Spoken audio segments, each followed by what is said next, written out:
में, हानि में, जय में, पराजय में, चलते फिरते, उठते बैठते, खाते पीते, सोते जागते, हर समय भगवान का मधुर मधुर स्मरण होने लगे, प्रियालाल का स्मरण होने लगे, तो जानना चाहिए हमारी भक्ति बढ़ी है। और जब केवल पूजा पाठ किया थोड़ी देर, इसके बाद मनोरंजन, संसार का चिंतन, उसी में हम फंसे हुए हैं, वो भक्ति नहीं है, उसका कोई विशेष महत्व नहीं है। महत्व है चलते फिरते, उठते बैठते, खाते पीते, सोते जागते, हर श्वास में इष्ट देव का स्मरण करना। यदि भगवत स्मृति बढ़ रही है तो आपकी भक्ति ठीक है, और यदि भगवत स्मृति नहीं बढ़ रही तो भक्ति में कहीं दोष है, उसको छोड़ दो। जो आप दोष, कोई गलत आचरण, गलत चिंतन, गलत देखना, गलत सुनना, गलत बोलना, गलत खाना, इनको छोड़िए। अगर इनको छोड़ दोगे तो आपकी भक्ति बढ़ेगी, और उस बढ़ने का फल है सब साधन कर यह फल सुंदर, प्रभु पद पंकज प्रीति निरंतर। अपने प्रभु के चरणों में निरंतर प्रीति बढ़े, यही समस्त साधना का फल है। और प्रीति का स्वरूप है स्मरण। जितना स्मरण करोगे उतना ही प्रेम बढ़ेगा, खूब भगवत स्मृति बढ़े, यही भक्ति का लक्षण है कि शुद्ध भक्ति हमारे हृदय में है। सुरेंद्र लोधी जी, राधे राधे महाराज जी। महाराज जी, आप पूछना चाह रहे हैं कि न्याय करने के समय न्यायाधीश की मूल शर्त ज्ञान और चेतना है, तो फिर ये क्यों देखा जाता है कि जब भगवान के द्वारा दंड विधान होता है तब हमें कुछ याद नहीं रहता, बट हमें उस कर्म का फल मिलता है जो हमें याद ही नहीं है? महाराज जी, याद न रहे तो क्या कर्म तुम्हें दंड नहीं देगा? तुम किसी का कर्जा लिए हो और तुम भूल जाते, तुम्हारी गलती है। तुम्हारी याद तो बहुत कमजोर है। 9 महीने माँ के गर्भ में रहे, याद है? 9 सेकंड की भी याद है, और इसी जन्म में तो रहे, माँ के गर्भ में रहे कि नहीं रहे? तो अपनी याद तो बहुत कमजोर याद है। हो तो तुम ही, शरीर बदल गया। अब पूर्व में कर्म तुमने जो किए हैं वो तुम्हें दंड तो भोगना ही पड़ेगा। जैसे 10 वर्ष मुकदमा चलता है, आप भूल जाओ कि कत्ल किया था, लेकिन आपको जो सजा है, आजीवन सजा, फांसी की सजा, वो तो मिलेगी ना। अब तो हम भूल गए तो हमको क्यों सजा मिलती है? भूल गए तो तुम्हारी गलती है, तुम्हारी कमी है। तुमने जो जो अपराध किए हैं या जो जो अच्छे कर्म किए हैं उनका फल आपको मिलेगा। अच्छा, शरीर बदल जाते हैं। शरीर माने पोशाक। तो आप पहले जब कत्ल किए तो धोती कुर्ता पहन के किए थे, लेकिन अब जब आप मुकदमा लड़ रहे हैं तो आप पैंट शर्ट से लड़ रहे हैं, तो आपको सजा नहीं होगी क्या? सजा तो होगी ना। तो जैसे आप पूर्व जन्म में स्त्री थे या पुरुष थे या क्या थे, आपने पाप किया, अब इस जन्म में आप पुरुष स्वरूप में बालक हैं अभी, तो आपको भयंकर दंड मिला। तो अवस्था थोड़ी देखता है, कानून अवस्था नहीं देखता। जो भागवतिक कानून है वो अवस्था, वो गर्भ में भी दंड दे देगा। गर्भ ही नष्ट हो गया, वो तो दंड विधान कर्म के अनुसार जो आएगा। तो ये थोड़ी देखा जाता है कि बालक बूढ़ा जवान, ये तो कपड़ा है बाहरी, बालक बूढ़ा जवान। जीवात्मा तो पुरातन है ना, भगवान का अंश है ना, और वही गलती करवाएगा तो उसी को भोगना पड़ता है। समझ पा रहे हो आप? तो हमारी स्मृति तो बहुत थोड़ी है, हम इसी जन्म की बातें परसों क्या खाया था 12 बजे दोपहर के?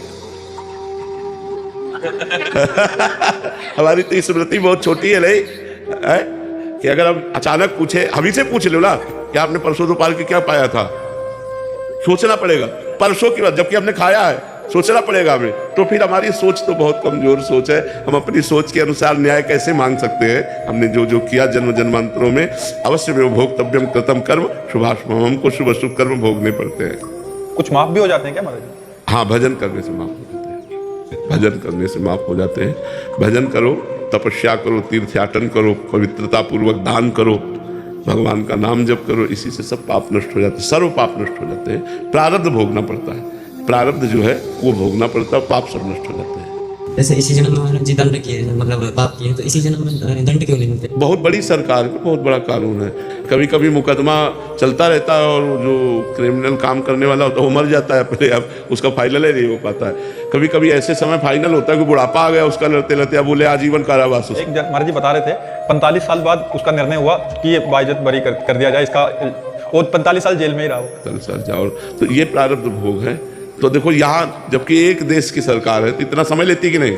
अनंत ब्रह्मांडों का न्याय है जहाँ, वहाँ तो जन्म का जन्म लग ही जाता है, वहाँ तो लग ही जाता है ऐसे।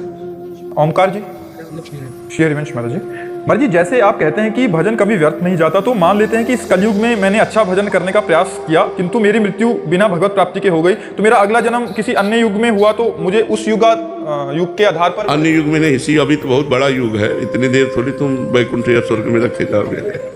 बहुत बड़ा युग है, 4,32,000 वर्ष की आयु है, तो अभी तो 32,000 में 5-6 हजार वर्ष हुए हैं। 4,32,000 वर्ष की आयु कलयुग की। अभी हम सैकड़ों बार जन्मे मरेंगे, एक दो बार थोड़ी। यदि भगवत प्राप्ति हो गई तो हो गई, और अगर जो भजन प्रयास करता है और उसको भगवत प्राप्ति नहीं होती तो उसको अगला जन्म जो है बड़ा सुविधाजनक मिलता है। धनी मानी पुरुषों के यहाँ और भक्तमान, धनी मानी भी है और भक्तमान है, बचपन से ही सब सुख ऐश्वर्य और बचपन से ही भागवतिक वातावरण। भगवत प्राप्ति के लिए उसको जितनी सामग्री चाहिए, पूर्व जन्म में जो साधना की वो तो जागृत हो ही जाएगी और वर्तमान में उसे बड़ी अनुकूलता मिलती है, तो बचपन से ऐसे संस्कार बन जाते हैं और भगवान की उसे प्राप्ति हो जाती है। वो नष्ट कभी नहीं होता। नामे भक्ता प्रणश्यति, भगवान का भक्त कभी नष्ट नहीं होता, भगवान का भजन कभी नष्ट नहीं होता, भगवान की भक्ति कभी व्यर्थ नहीं जाती, वो अपना रंग दिखा के ही रहती। जब पाप कर्म अपना रंग दिखा देते हैं तो भक्ति रंग क्यों नहीं दिखाएगी? जब असत कर्म भोगना पड़ता है तो सत्कर्म का फल तो आनंद भोगना ही पड़ेगा। इसलिए खूब नाम जप करो, भगवान की भक्ति करो। नितिन बजाज जी। राधे राधे। राधे राधे महाराज जी। महाराज जी, जब सब कुछ भाग्य पर निर्भर है तो क्या हम जो नाम सब कुछ भाग्य पर निर्भर कैसे है? ये किसने कह दिया तुमको कि सब कुछ भाग्य पर निर्भर है? कुछ लिखा हुआ है कि क्या हमारे साथ? नहीं, क्या लिखा हुआ है? ये लिखा हुआ है कि आज तुम हमारे पास आओगे? मैं वही पूछना चाहता हूँ। नहीं, ये नहीं लिखा हुआ है, उसमें कुछ लिखा हुआ है। प्रारब्ध किसे कहते हैं पहले समझो। जिसे आप भाग्य कहते हो ना, उसे शास्त्रीय भाषा में दैव कहते हैं, प्रारब्ध कहते हैं, विधान कहते हैं, नियति कहते हैं। उसी को कहते हैं कि तुम्हारी जो नियति में है वो तुम्हें भोगना पड़ेगा। नियति, दैव, भाग्य, इन सबको प्रारब्ध कहते हैं। प्रारब्ध दो कर्मों से बनता है, शुभ और अशुभ। शुभ माने पुण्य कर्म और अशुभ माने पाप कर्म, और दोनों का फल है। शुभ का फल है सफलता, विजय, अनुकूलता, विविध सामग्री, भोग सामग्री, और अशुभ का फल है हार, असफलता, विपत्ति, दुख, रोग, संकट, नाना प्रकार का। ये दो चीजें केवल लिखी हुई है। अब आप आज नया कर्म दान कर रहे हो, पुण्य कर रहे हो, तीर्थयाटन कर रहे हो, ये आपके ऊपर है। इसे क्रियमाण कहते हैं, उसे प्रारब्ध कहते हैं जो लिखा है, और जो आप करोगे ये नया कर्म क्रियमाण है, और जो आपके अनेक जन्मों का किया हुआ कर्म जमा है उसे संचित कर्म कहते हैं। तो संचित कर्म भगवान की शरण में होकर भजन करने से भस्म हो जाता है, और क्रियमाण भगवान को समर्पित हो जाता है, और प्रारब्ध को भोगना पड़ता है, भोग लेता है। वो तीनों कर्मों से मुक्त होकर भगवान को प्राप्त हो जाता है। इनका कहने का भाव है कि महाराज जी, जब मैंने नाम जब शुरू किया 15 दिन पहले, तो मेरे भाग्य में लिखा था कि मैं 15 दिन अभी नहीं, ये नहीं लिखा था, ये नहीं लिखा था। 15 दिन पहले से आपने भजन शुरू किया, ये भगवान की कृपा और आपका प्रयास, ये आपका प्रयास है और भगवान की कृपा, दोनों सफल हुई तो भजन प्रारंभ हो गया, और उसी के प्रभाव से आप सत्संग में, वृंदावन धाम में, संत सभा में बैठे। अब इसका प्रभाव आपको और आगे आध्यात्म में बढ़ाएगा। तो ये भाग्य में नहीं लिखा, ये नवीन कर्म है, ये आपका नवीन कर्म, नया कर्म है। भाग्य पुराना कर्म है जो फल देता है दुख और सुख। जैसे आप वृंदावन आ रहे हैं, कोई घटना घट गई, तो वृंदावन आना तो बहुत बड़ा धर्ममय कार्य था, लेकिन घटना गलत घट गई तो ये प्रारब्ध हो कि आप वृंदावन जा रहे थे और एक्सीडेंट हो गया, हाथ टूट गया और वृंदावन नहीं जा पाए। तो नया क्रियमाण तो आपका बहुत जोरदार था, लेकिन प्रारब्ध उससे जोर पड़ गया और आपको गिरा दिया। असफलता, पराजय, विपत्ति, रोग, दुख, संकट, ये सब आता है। और नवीन कर्म बलवान हो जाए तो प्रारब्ध को रौंद दे। नवीन कर्म बलवान यही परोपकार, नाम जप, गंगा यमुना आदि पवित्र नदियों का अवगाहन, भगवान के धामों की यात्रा, ये सब महान कर्म है जो हमको सुख प्रदान करते हैं। समझ पाया? सरिता जी, राधे राधे महाराज जी, आपके चरणों में कोटि कोटि प्रणाम। महाराज जी, कामनाओं, इच्छाओं और लिप्साओं से कैसे मुक्ति प्राप्त करें? प्रयत्न करने पर भी नहीं जा रही। बिन संतोष न काम न साही, अछत काम सुख सपने हुनाही। जब तक संतोष नहीं आता तब तक ये कामनाएं सुरक्षित रहती हैं। जब तक कामनाएं सुरक्षित रहती हैं तब तक स्वप्न में भी सुख और शांति नहीं मिल सकती। तो संतोष कैसे आवे? जब बहुत बड़े धनी श्री भगवान से हमारा संबंध जो है वो जब हम मान लेते हैं कि भगवान मेरे, तो मुझे संतोष हो जाता है।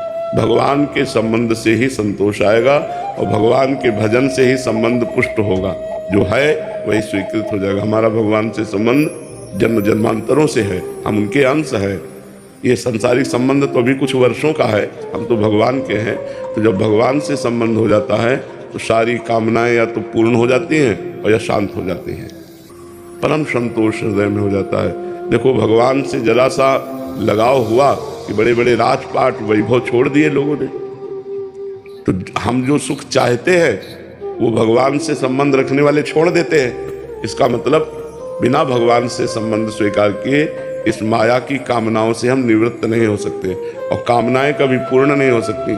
एक कामना के बाद दूसरी कामना, एक दूसरी कामना के बाद तीसरी, ये चक्र चलता रहता है। तो हम भगवान का नाम जप करें, भगवान की महिमा सुने, लीला कथा सुने, भगवान को अपना माने, इन्हीं के बल से हमारी कामनाएं शांत हो जाएंगी।